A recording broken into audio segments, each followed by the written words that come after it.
BBC дүрбүсүндө подкаст уктуруусун угуп жатасыздар. Сиздер менен кайрадан мен Кубат Чекиров.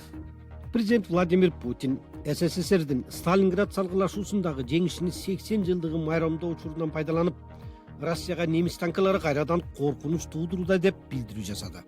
Өткөн айда Берлин Украинага жардам катары өзүнүн Леопард танкаларын жиберүүгө макул болгон эле.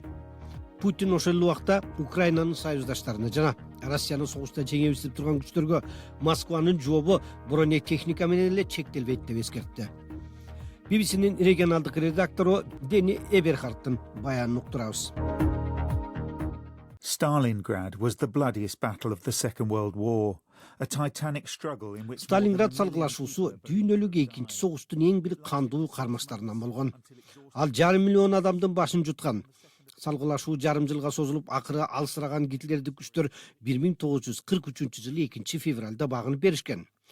Согуш тарыхын изилдеген көп тарыхчылар бул акыры Гитлердин жеңилишине алып келген экинчи дүйнөлүк согуштагы бурулуш учур болгон деп эсептешет. Азыр Волгоград деп аталган шаарда бейшембиде аскердик парад болду.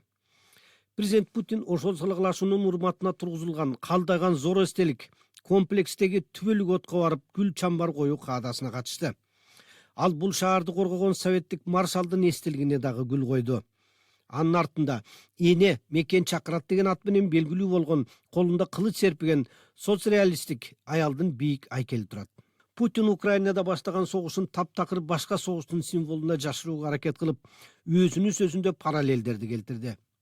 Сейчас, к сожалению, мы видим, что Тилекке каршы биздин өлкөбүздүн коопсуздугуна кайрадан тикелей коркунуч туудурган нацизмдин заманбап жолойдогу идеологиясын, анын азыркы көрүнүшүн көрүп жатабыз. Биз коллективдүү батыштын агрессиясынын кайра катыгын бергенге мажбурбуз, деди Владимир Путин. Эки конфликти Россиянын коопсуздугу менен байланыштырып, Путин орустар улуу ата мекенди согуш деп атаган дүйнөлүк экинчи согуштун духуна ээ болууга аракет кылууда. Бирок андагы согуш Украина бир бөлүгү болгон Советтер Союзунда кол салган баскынчыларга каршы жүргөн. Экинчиси анын өзүнүн буйругу менен коңш өлкөгө каршы башталган агрессивдүү согуш. Украинанын өкмөтүн нацизмдин азыркы кебетеси деп Россиянын лидеринин сөзүндө көп кайталанган айыптоолор кеңири мыскылданып келатат.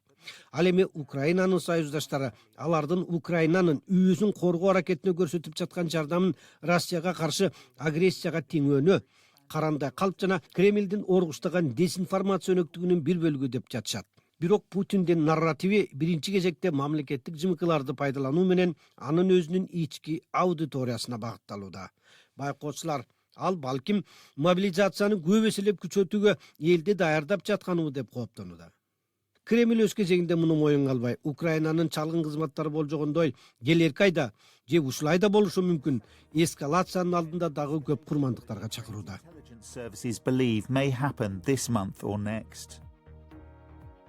Бул BBC'нин регионалдык редактору Дени Эберхардтын баяны болду.